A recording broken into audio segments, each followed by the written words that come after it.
Good afternoon everyone. Today I'm going to be showing you a quick way how you save your seating position on a Mercedes with the sort of the premium package with these dials on the side here. Any sort of Mercedes that has this has the same sort of functionality in terms of how it saves the settings, how it operates and things like that. So I'm just going to go through this with you now. I'm just going to open this door up because it's a bit warm. So you can have your ignition on or off, it doesn't matter, but just make sure, actually yeah, I need to close the door, but you need to make sure that your door is closed and that you're in the driving position that you want to be in.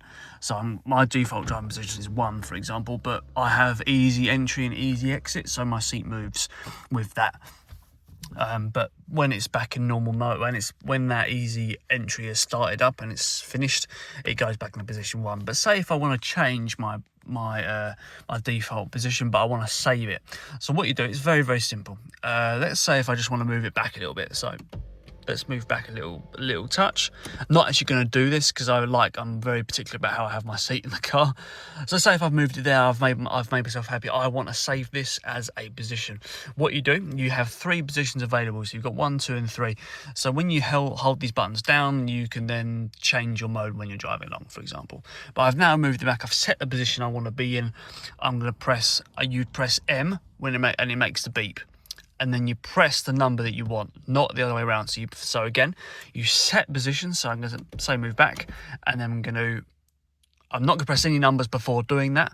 Or you could if you wanted to, but you'll set that position. You'll press M so that it beeps, and then you press the number, and that saves it for you. I didn't actually press M, so it won't make a beep or anything, but I'm just going to move that back. But if you press a number and it makes a beep, just note that you have now saved a new driving position for that number.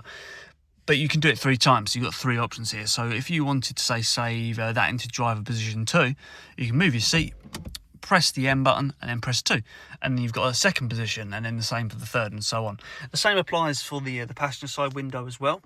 So yeah, that's just a quick little demonstration about how you save those positions. The ones where there's a sort of button on the side of it, unfortunately you can't save those ones, but all the saving settings, they apply for all the positions that you can move on here, unless you're moving the seat using a manual toggle underneath the seat. Anyway, I hope you enjoyed that video, and I'll see you on the next one.